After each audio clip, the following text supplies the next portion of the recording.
Nosso contato agora é com o deputado Gilson Marques. Muito boa noite, deputado. Seja bem-vindo aqui em Oeste Sem Filtro. Boa noite, obrigado pelo convite. Deputado, não sei se você estava acompanhando aqui o programa, mas nós até exibimos ali um trecho do vídeo do deputado Marcel Van Hatten denunciando ali a forma como a regulamentação da reforma foi aprovada, às pressas, sem passar aí por comissões para debates, com um texto que foi entregue aí segundos antes para a votação aí de vocês, sem tempo para leitura, sem tempo para estudo aí das questões mais importantes. A que o senhor atribui essa pressa, deputado? Para mim é evidente que a pressa é para não dar tempo de a opinião pública rechaçar uma reforma que não é reforma, é uma deforma ou é aumento de imposto puro e simples, é retirar mais dinheiro da sociedade. Você pega como exemplo o PL 2630, onde eles queriam regulamentar as redes sociais. Então, nós tivemos tempo e a opinião pública nos ajudou, as redes sociais, e acabou que a pressão foi enorme para os deputados e não teve voto suficiente para aprovar, tanto que jamais voltou para a pauta depois disso. Então, a deforma tributária quiseram justamente fazer às pressas para não dar tempo das pessoas conhecerem, lerem com calma. É feito um contrato. Assina rápido. Vai ser bom para você, confia. Mas se você ler com calma, ler as fontes pequenas, ler as entrelinhas e pensar bem, você não assina. É justamente esse o objetivo desse assodamento que foi feito na reforma. E eu vi o vídeo do Marcel, inclusive ao vivo, e ele fala que o texto foi protocolado às 2 da manhã. Mas esse nem foi a versão final. A versão final foi 20 segundos antes de iniciar a votação. 20 segundos. Se tem alguma coisa antidemocrática, é isso. Fazer com que deputados assinem que concordam o futuro do país, 500 páginas, em 20 segundos. Deputado, eu vou incluir meus colegas aqui na entrevista. Rodrigo Constantino. Boa noite, deputado. Pois é, causa muito espanto, né? Essa forma assodada, célere, de resolver logo essa tal reforma, que não é uma reforma, eu concordo, e tinha dito isso antes. Qual a sua expectativa agora, deputado, em relação ao Senado? Será que nós podemos, então, contar, uma vez que os senhores estão trazendo à tona isso, contar com maior mobilização pública para, no Senado, haver algum tipo de mudança ou até mesmo derrubarem esse projeto? Olha, Rodrigo, se tem alguém que eu não confio é no Senado. Prova disso foi a PEC da reforma tributária. A Câmara aprovou um projeto, uma PEC que já era ruim. O que aconteceu no Senado? Vários setores da economia, localidades, pessoas que têm conexão com deputados de diversos tipos, fizeram incluir várias aberrações na reforma. O que vai acontecer no Senado? A mesma coisa. A mesma coisa. Lembrando que a metade dos artigos dessa regulamentação, ela trata de exceções à regra. Metade dos artigos. E 13% é transição. Então, pouco aqui é regulamentação, e a regulamentação nada mais é do que uma estratégia, regrinhas para o PT, para esse governo, arrecadar mais dinheiro da população. É muito triste essa situação. Qual é o ponto positivo que eu vejo, para não dizer que eu sou muito pessimista, é que de fato existe uma trava de 26,5%. Essa trava, ela foi calculada, entre aspas, pelo governo para só não ser a alíquota mais alta do mundo, que é a Hungria, com 27%. Então, hoje, o Senado está com uma batata quente na mão, porque eles vão ter que receber lobistas, setores, movimentos de pressão para incluir benefícios e exceções e sem poder aumentar a alíquota geral. Qual é a estratégia deles? Eles vão criar outros impostos para compensar. E aí fica o sistema mais megalomaníaco ainda. Por exemplo, hoje nós já temos uma regra aprovada que se chama imposto seletivo, que os políticos podem escolher o que é necessário, o que é essencial ou não. Então, hoje, a regra é de que, por exemplo, produções artísticas é essencial e vai pagar menos imposto. Por outro lado, veículos, inclusive os de resgate, inclusive ambulâncias, eles vão ter que pagar imposto maior, porque, conforme os políticos, não é essencial. Então, eles vão usar esse imposto do pecado, por exemplo, para arrecadar mais em compensação aos lobistas que conseguiram algum tipo de benefício, seja na Câmara, como vão conseguir ainda no Senado.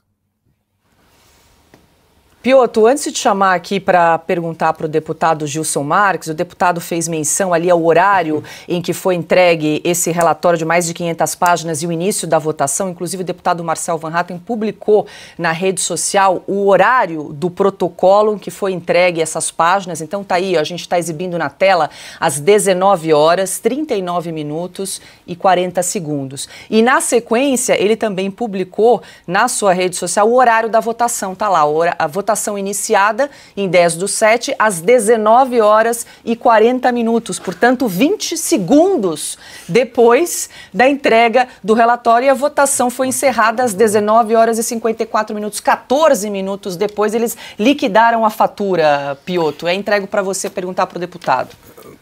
Deputado, é um escárnio que nós vimos aí. Nós estamos falando do novo sistema tributário brasileiro. O que chama atenção é como uma casa do Poder Legislativo, tendo à frente o presidente Arthur Lira, se permitiu se prostrar dessa maneira a sei lá quais interesses e de quem, porque são tantos que é difícil numerar aqui. Eu lembrei há pouco, o senhor fez uma menção mais dura, inclusive, que lá atrás, no texto, na votação do texto base, quando a Câmara entregou um texto muito ruim, com protestos, inclusive, do seu partido, o próprio deputado Marcel Van Hatten também fez menção à época, vários parlamentares reclamaram que tinha chegado o texto em cima da hora, não tinham lido, as pessoas estavam votando sem saber. Houve, naquele momento, uma esperança de que o Senado mexeria no texto para melhor, ou seja, apararia os problemas todos. Não, voltou pior o texto do Senado. Como eu não consigo ter essa esperança no Senado, o que é possível ainda ser feito para tentar, digamos, diminuir o escárnio, esse tapa na cara da sociedade brasileira de um assodamento que eu não consigo entender a razão? Eu estava presente, inclusive fiz uma questão de ordem, porque é antirregimental, a questão de ordem ela não foi respondida, foi recolhida e tratorou com a aprovação. Com relação a se fazer alguma coisa, isso é possível. O que acontece? Uma das únicas, talvez a única coisa que alguém pode dizer de positivo da reforma é uma tal simplificação. Para ser bem honesto, eu não gosto de um sistema simples, fácil, para ferrar com a população. Se for para pagar mais, eu prefiro que seja um sistema difícil. Mas vamos lá, digamos que tenha uma simplificação, nós temos uma substituição de 5 tributos por 4. IBS, o CBS, o Imposto sobre Pecado e o estadual que foi criado. Só que na transição, que são até 10 anos, nós vamos ter que conviver com os 5 atuais mais os 4 novos. Então não houve, de fato, uma simplificação verdadeira. Só que nesse prazo de implementação, que se inicia em 2027, a operação, inclusive com a determinação de criação de aplicativo, de conta corrente imediata, de várias coisas, nós temos um prazo para revogar, reformular, refazer todo esse sistema.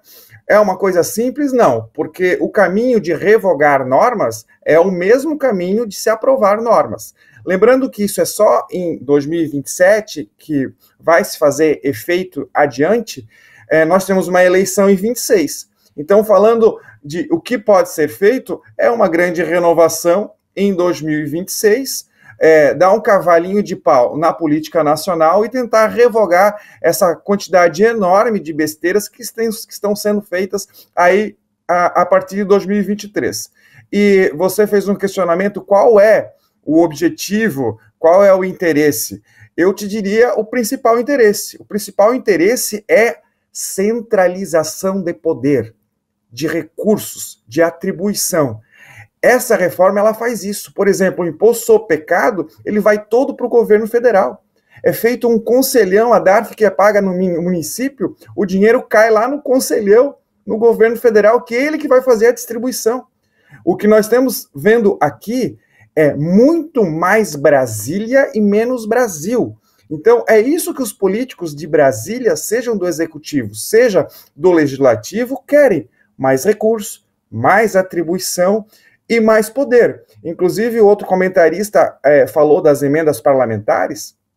Emendas parlamentares é justamente um dinheiro utilizado para pagar votos futuros, pagar votos passados e chantagear os futuros, garantindo as reeleições. Isso se faz com que centralização de dinheiro, poder e maior arrecadação. Os políticos têm o maior interesse em fazer isso sempre, infelizmente. Pergunta agora é de Carlo Cauti. Deputado, muito boa noite, obrigado por estar conosco. Deputado, 2 pontos que chamaram a atenção nesta reforma. Primeiro, o cashback. Cashback que não funcionou em nenhum país do mundo onde ele foi implementado. Como que o governo tentou explicar para vocês como isso acontecerá e o que vocês estão vendo nessa questão do cashback? E a questão da carne também. Hoje tivemos um vídeo da primeira-dama Janja, junto com o ministro da Fazenda, Fernando Haddad, reivindicando que o governo isentou a carne do imposto, né, e colocou de fato a carne na cesta básica. Mas na verdade foi uma emenda da oposição. Então, queria que o senhor explicasse para a gente o que está acontecendo com essa questão da carne e quem de fato conseguiu obter esta isenção da carne do tributo, né, dos 2 tributos, né, do IVA dual. Com relação à carne, é interessante porque esse é um ponto que não seja importante, mas é uma verruguinha no dedo mindinho do pé se considerar a grandeza da regulamentação da reforma. Mas é algo extremamente popular e que ganhou os holofotes da mídia. Então, o que foi feito? Foi para constar na cesta básica a proteína. E é um desgaste enorme, obviamente, para o governo, ou botar o dedo, a digital, porque teria que ser nominal, dizendo que não, porque é um governo populista. E, por outro lado, eles não podem ficar agora aceitando inúmeras e infindáveis exceções, porque teriam que obrigatoriamente aumentar a alíquota que já estava no teto, já chegou-se ao limite. Então, o que aconteceu? Eles esperaram a emenda ser apresentada. A emenda não é algo fácil para ser apresentada, precisa de 103 assinaturas, ou de líderes que representam essas assinaturas. O relator não aceitou a emenda, porque poderia constar no relatório. Quando ele percebeu que não teriam votos para derrubar a emenda e não teriam pessoas corajosas do lado do governo, da esquerda, para votar contra a emenda, ele subiu na tribuna dizendo que ele é o bonzinho, que ele aceitou, então, o benefício de colocar a proteína na cesta básica. Mas os políticos, eles nunca vão conseguir fazer algo justo. Por exemplo, refrigerantes açucarados vão pagar mais porque é pecado, conforme os políticos, é imposto sobre pecado sobre os refrigerantes açucarados. Mas, na minha opinião, era muito mais fácil, melhor, retirar os impostos, por exemplo, da água mineral, do que cobrar a mais dos refrigerantes açucarados. Mas a verdade não é incentivar ou desincentivar o consumo do que é ruim e é bom. A verdade é sempre arrecadar mais. Isso que a população precisa entender. Com relação ao cashback, agora que eles estão tratando com o Caixa e estão vendo que está faltando dinheiro, recorde em dívida pública foi 1 tri, se somar os juros de 2023, qual é o puxa ou repuxa? Quanto mais o pobre, o Brasil é pobre, 90% ganha menos de 3 mil reais, muita gente, principalmente os que estão cadastrados no CAD único, vão ter direito a cashback. Só que, veja só, quanto mais pessoas tiver direito a cashback, menos recurso o governo federal vai ter. Então, o que eles fizeram? Eles querem criar um sistema utilizando o argumento que vão devolver dinheiro para o pobre, que vão devolver o dinheiro para a população, mas, no fundo, isso prejudica, entre aspas, o caixa público e faz com que outros sejam cobrados de outros produtos e serviços. Por exemplo, agora foi criado um tributo sobre compra e venda de imóveis, que pode chegar até 25%. Ou seja, os imóveis automaticamente vão subir de valor. E quem é que consegue comprar um imóvel hoje? e com mais de 25% acrescido de imposto. Então, o fato é que um papel não cria dinheiro, e isso a esquerda não sabe. Se eu tenho 5 pessoas e 4 bananas, eu digo todo mundo tem direito à banana, não vai aparecer mais uma banana. E é exatamente assim o que acontece com o dinheiro. Se você tira de um lado, um outro lado vai ter que pagar. E exatamente quem vai pagar mais é quem recebe menos, infelizmente. Nós conversamos com o deputado Gilson Marques. Deputado, muito obrigada pela entrevista, bom trabalho e uma ótima noite. Eu que agradeço, estou sempre à disposição. Muito obrigado.